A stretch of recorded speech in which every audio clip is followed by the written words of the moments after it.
My sister, 29-year-old female, and I, 26-year-old male, are not close. We come from a toxic family. We have 3 other siblings neither of us speaks to, and our parents were the overly strict kind of parents who veered into bullying with how tough they would be on us. Nothing was good enough. If we weren't getting A's, we were in trouble. And if we did get A's, but we didn't make any progress in our jobs that we had in high school, we were told that at their age, back in their home country, they were earning enough to help feed their families and were also expected to do well in school. They would also say we had it good. Friends were overrated in my parents' eyes. Being sick was not an excuse to miss anything. One time I was in the hospital after a severe allergic reaction, and my parents went to my teacher and brought me schoolwork to do. I was 8 years old at the time. Another time I had a really bad flu, and my parents did let me stay home from school. But my B on the test we had the week I went back was a grounding offense. I never had a good relationship with any of my siblings, but my sister has made attempts for us to remain in touch, and she wants a closer relationship with me. But she has her issues left over from our parents that can make her unbearable.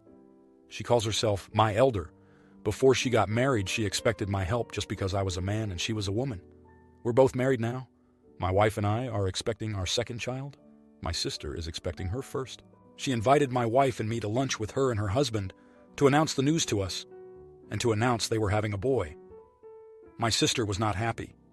She started complaining that she wanted a family of all girls, and how could God do this to her? She said she'll never be the grandma. She'll always be the dad's mom. And if she's having a boy now, she's probably going to have a family of all boys. My wife pointed out that dad's family doesn't mean you're not close, and she pointed out that her mom is extremely close to her dad's family, and that she never had a single thing to do with her mom's family. She also said that her 3 brothers and their families are very close, and they are adored by their grandkids. My sister dismissed my wife's reasoning and said she knows nobody who could say that. She was also rude to her and told her she was interrupting a conversation she wasn't part of. I got pissed at her for talking to my wife like that and told her she was out of line.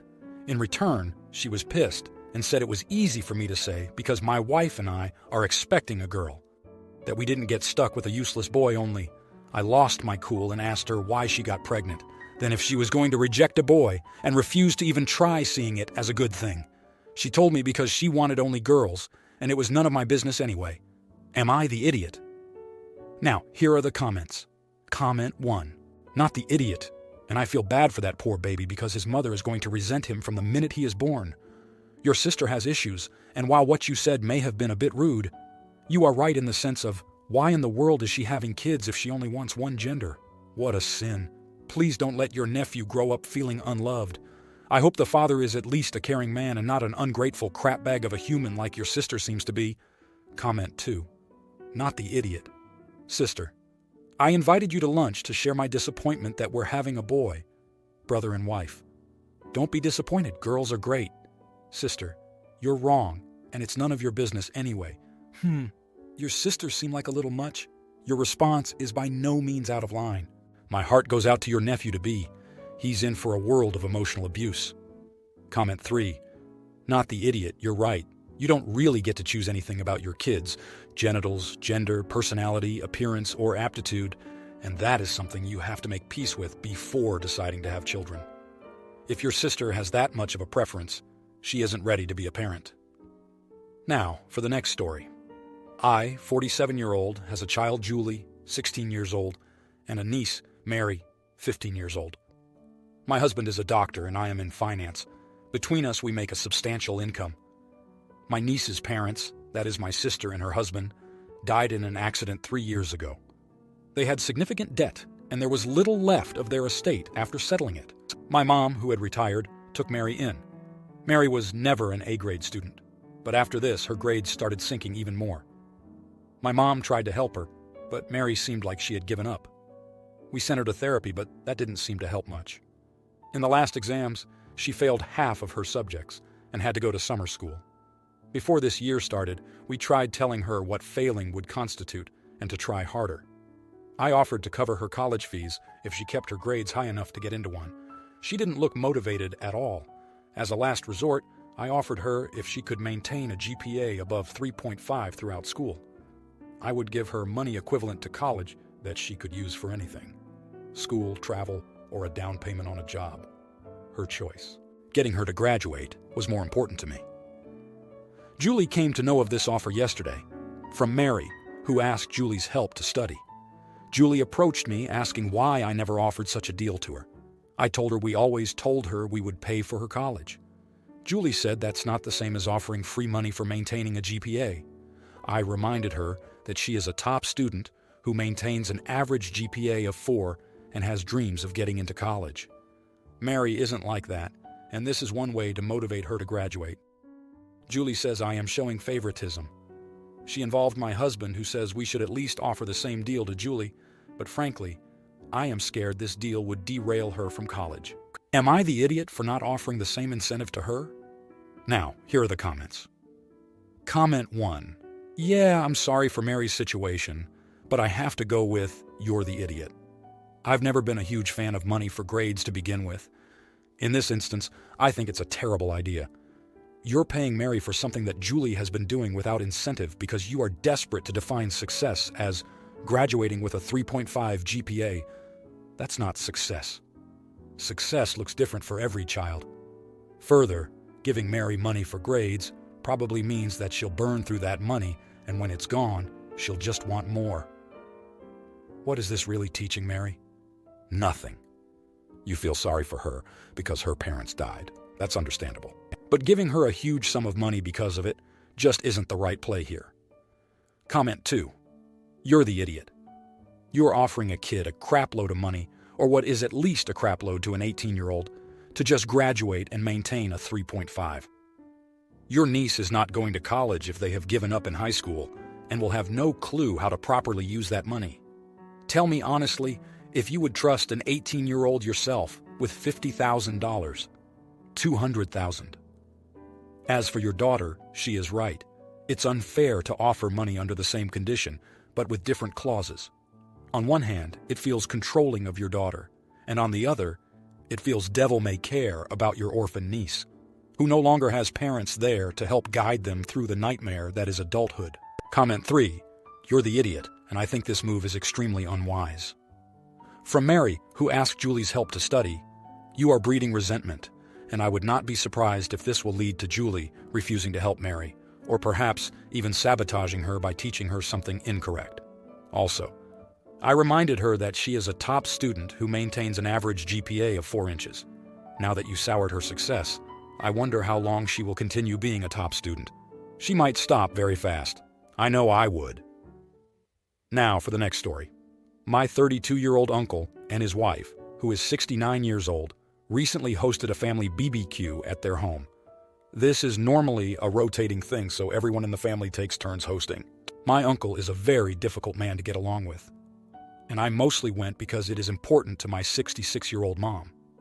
He is very rigid in his beliefs and will make it very clear to you if you have done something to offend him. Once that has happened, there is no chance for redemption, regardless of whether you are family, friends, or a stranger.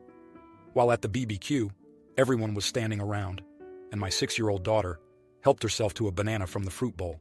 Now, obviously, you shouldn't take anything that doesn't belong to you without asking, but she is 6, and manners are still being learned. Not saying she was right in this. That being said, my uncle lost his mind. He called her a thieving brat and started threatening to call the cops. I stepped in, and he told me to pack up my stuff and go because he didn't want thieves in his home. He told me that neither myself, my daughter, nor my 33-year-old husband would ever be welcome again, because clearly, this was a taught behavior. I was furious. I told my uncle that this intolerance was why he has no friends and why we only visit his home out of obligation. I told him that without my mom's family values, there wouldn't be anyone at the BBQ. In the middle of this, he pulled out his phone to call Mr. Police and ask how a little girl would survive in prison. My daughter was beside herself, so I gathered her and my husband, and we left. Apparently, after we left, my uncle was ranting and raving, and eventually, my 24-year-old cousin, not his child, told my uncle that he was lucky he didn't try with someone else in the family because I was still polite in what I said. She told him that she refused to eat at the home of someone who thought it is okay to bully a child. As my cousin left, apparently quite a few people followed, and suddenly it was just my uncle and his wife left. His wife has been calling me, telling me that I humiliated him in his own home and I can't expect his generation to be politically correct.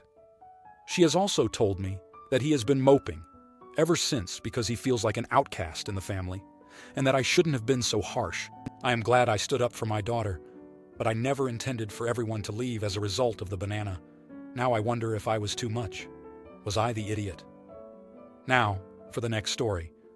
My 26-year-old female, husband, 29-year-old male, and I were invited to my in-laws for dinner yesterday. Everything was going great until my mother-in-law brought up my husband's player phase in high school. My mother-in-law was just jokingly saying, honestly, him in high school, I never thought he would actually settle down with somebody. And my father-in-law was like, yeah, even less with someone like you. I asked him what he meant by that. Both my mother-in-law and husband were then like, please no, in a, oh, he's gonna mess up way. My father-in-law said, well, you weren't exactly his type in high school, you know? My husband tried to make him stop after that, but my father-in-law added, not saying you weren't pretty enough or anything like that, you just wouldn't have caught his eye.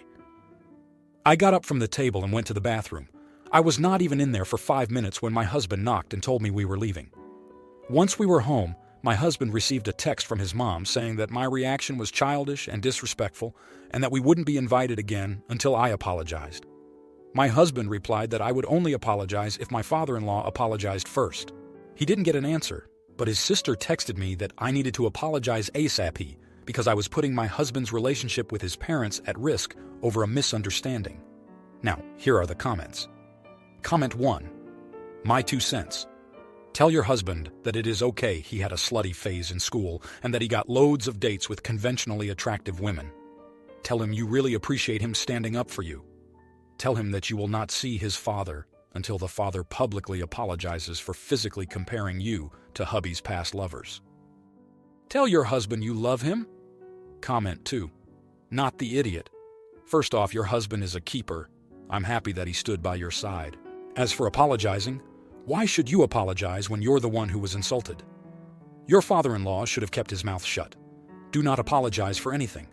Your father-in-law should apologize to you since he was the one who decided to be an ass. Comment 3. Not the idiot. He said something inappropriate. Then he made it worse. Everyone was telling him to stop, and he kept going.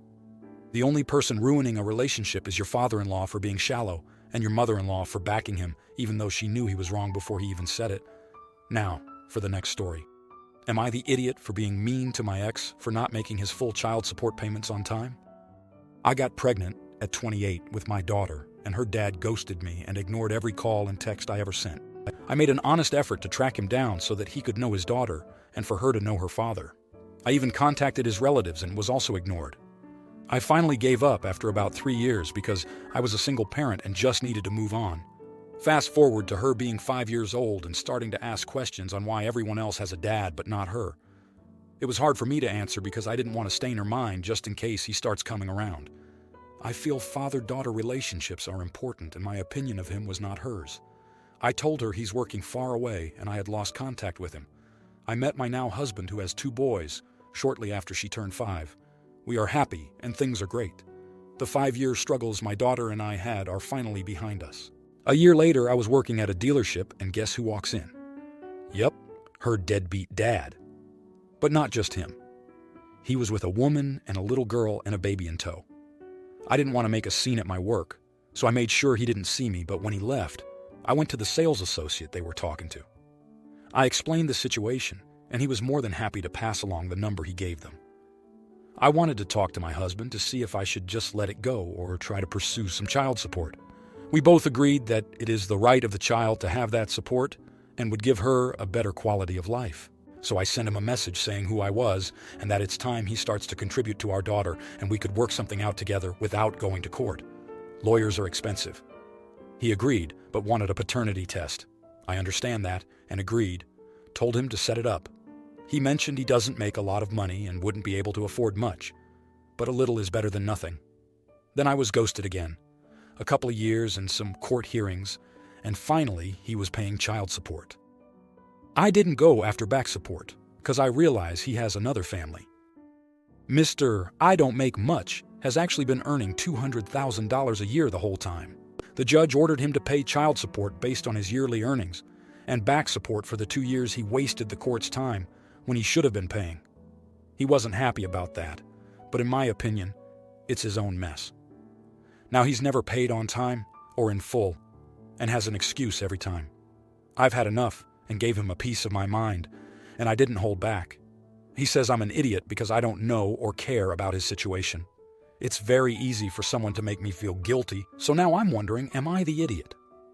Now, here are the comments. Comment 1. Not the idiot, NGT. He says I'm an idiot because I don't know or care about his situation. Really? His situation? How about your situation, the fact that he ghosted you, leaving you alone with your daughter? How dares he calling you an idiot? How about the first 5 years of her life that he didn't contribute to? The court said what he should do, and if he's not doing it, you get back to them. Comment 2. LOL, he's totally gaslighting you. He hasn't known you for years or cared about your or his own daughter's situation. He's a real peach. You have every right to receive child support, and you should have gone back farther. I think you've been more than generous and patient with him. Good for you giving him a piece of your mind. You've earned it. Not the idiot good luck. Comment 3. Child support is for the benefit of the child. I hope he is in a state like NY, which will allow you to force him to pay for her long after 1821, which will give her a leg up with college costs. His situation is his business. Your business is making sure your child gets the maximum support that she should get. If you like this video, you'll probably like these too. Also, while you're here, please consider subscribing. It's your support that keeps this channel alive and allows me to make better and longer videos. Have a great day.